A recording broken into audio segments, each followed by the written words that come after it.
So, Paramount just released a trailer for the next Spongebob movie, Search For Squarepants. It's only a minute long, but I want to share my thoughts on it because it actually looks kind of promising. The last SpongeBob movie we got was the Sandy Cheeks movie, and it, wasn't great. Just take a look at this review I found on the first page of Google when I searched Sandy Cheeks movie Rotten Tomatoes. Honestly, this review was funnier than the movie itself. I mean, mentioning Rule 34 is pretty insane, but what was even more insane is the fact that apparently 193 people found this review helpful. I guess that just goes to show you how unpopular it was.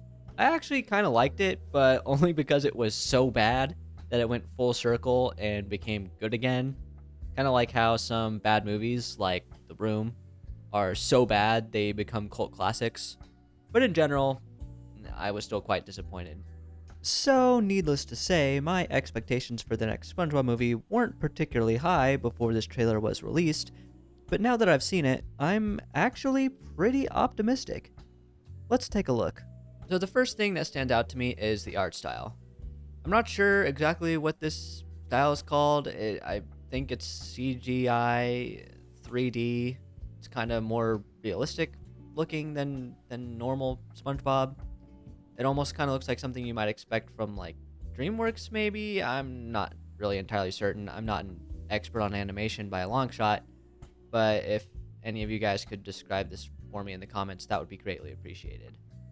But the important thing is that this is not the normal animation style we see in the show. This is not new with SpongeBob franchise movies.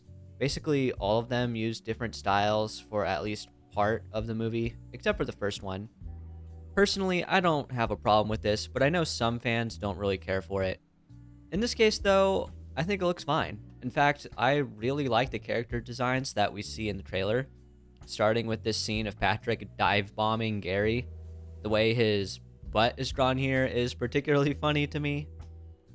Then we see SpongeBob stepping on Plankton, which seems to be a callback to the first movie, which is always nice. Although I will say a lot of the callbacks in modern SpongeBob come across as lazy and superficial to me, so hopefully it's not like that. Then we have Patrick jumping out of this chest wearing an eye patch like a thong, which feels really in character for him, and also kind of in line with the vibe of classic SpongeBob, as there's an added layer there for adults. Like, I'm positive kids will find that funny too, but not exactly quite in the same way, you know?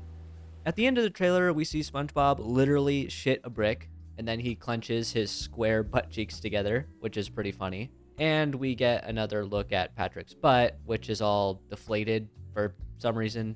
I really enjoy these visual gags. I know it's like a bit crude and immature, and I do hope that this is not the extent of all the humor in the movie. But jokes are funny and all, but if that's all we get for 90 minutes, I will be disappointed.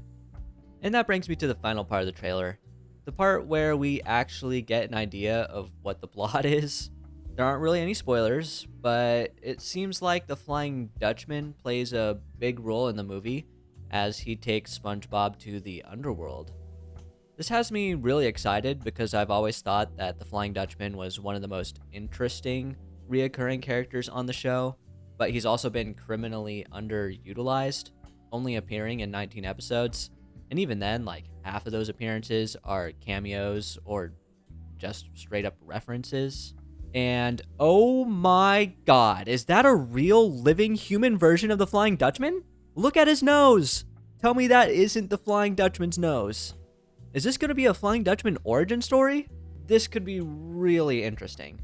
Anyways, short video for y'all today. If you like it, please do give it a like. That would really help me out. And if you want to know why I think SpongeBob played such a big role in shaping Gen Z's sense of humor, I'll put that video on screen for you now. Thanks for watching. I'll catch you the next time. And as always, never forget to be yourself.